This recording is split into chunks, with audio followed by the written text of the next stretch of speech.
Bonjour, morning brief du 23 janvier 2017. On entame la dernière semaine du mois de janvier. Globalement, le marché est positif à entamer l'année sur une hausse, mais le volume reste modeste. En fait, le marché a terminé la semaine dernière sur une hausse de 0,49%, soutenu essentiellement par le secteur financier, banque et assurance. Le secteur bancaire a attiré les investisseurs suite à la publication de T4 2016, faisant état d'une croissance importante, voire impressionnante dans certains cas. Bien évidemment, la croissance concerne le top line. On en reparlera après, disons, de notre première impression sur les indicateurs d'activité T4 2016. Alors, cependant, depuis le début de l'année, on est à 1 plus 0,54% depuis le 1er janvier 2017 pour le Tune Index. Cette hausse n'a pas été soutenue par des volumes importants. Au contraire, les volumes d'échange sont décidément modestes. D'ailleurs, durant cette semaine, les volumes sur la cote n'atteignent même pas les 20 millions de dinars, moins de 4 millions de dinars par séance. Décidément modeste. Alors, un petit mot sur le palmarès des valeurs. Software affiche une performance de 12,5%, alors qu'elle vient d'annoncer un résultat en ligne avec celui de l'année dernière, légèrement baissier, et qui colle parfaitement à nos prévisions. Sifat également affiche la deuxième meilleure performance de la semaine. On ne le sait pas pourquoi, réellement, en l'absence de volume. On verra pour ce qui est de la reprise des réalisations de Sifat. On verra à la publication des indicateurs d'activité. Alors, CC, troisième meilleure performance, retrouve-t-elle le paradis ? Non, il ne faut pas exagérer. Il s'agit d'une correction après, il s'agit plutôt d'un rebond après les difficultés de la semaine précédente. Les chiffres T4 2016 publiés par le cimentier sont légèrement supérieurs à nos attentes. On est à un chiffre d'affaires à 197 millions de dinars, alors que nous, on était sur 192 millions de dinars,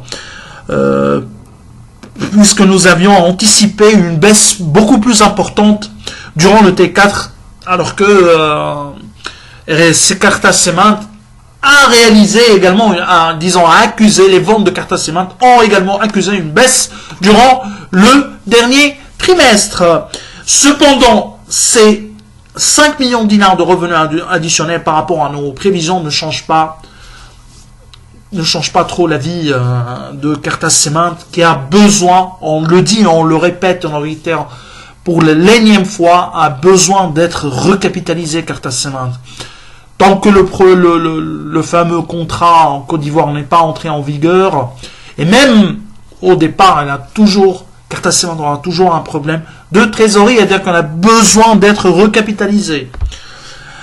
À propos du ciment, SCB vient de lancer ses revenus T4 2016. Nous commentons ici aussi le même tableau que celui de Carta Cement, un T4 en baisse dans un contexte de demande en déclin pour la troisième année successive, moins 4% en 2016 et versus moins 1% en 2015.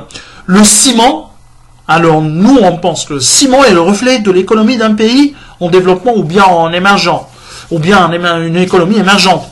Sur l'ensemble de l'année, les ventes de SCB ont progressé de 10,4% versus 8,3% attendu par Alpha Mena. Alors, en général, un commentaire sur les indicateurs d'activité T4 2016. Pour les non financières, les publications sont, à notre sens, décevantes. Même les sociétés qui ont affiché une croissance durant le T4 ont su profiter plutôt d'un effet de devise favorable. Nous, on regarde trop les indicateurs par trimestre et le rythme séquentiel pour nous est très important. En revanche, les volumes ont baissé.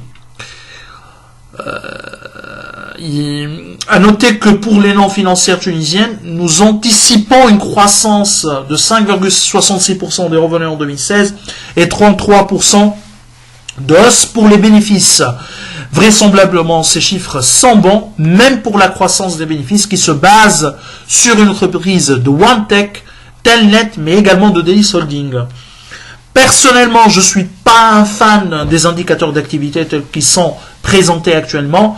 D'ailleurs, même le timing de publication est aberrant avec un flux d'indicateurs en 2 jours, un flux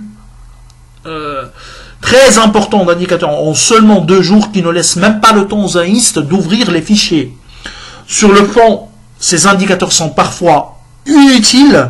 Le cas de SFBT pour cette année le confirme avec une base de comparaison totalement biaisée par la question de la sous-traitance avec SEA-BG.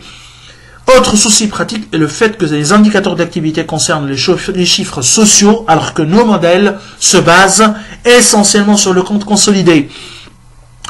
Pareil pour les sociétés financières, le PNB ne suffit pas de donner une idée sur le résultat, il nous manque le coût du risque. Nous, on le considère comme étant le cœur du bénéfice des banques. Alors les banques, par contre, ont affiché une hausse exceptionnelle à mon sens. On l'avait dit, elle est impressionnante dans certains cas, une hausse du PNB à 2 chiffres.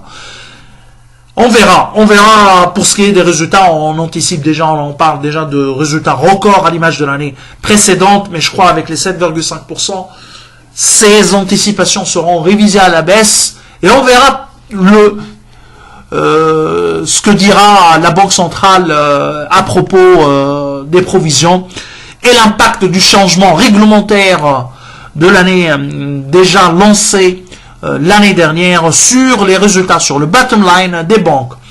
Alors, nous reviendrons dans les jours qui viennent avec des zooms sur ces publications. Et sur notre site, bien sûr, vous allez trouver des latest par valeur. On va essayer de faire de notre mieux pour publier le plus tôt possible avec des commentaires qui sont, on l'espère, utiles pour prendre des décisions.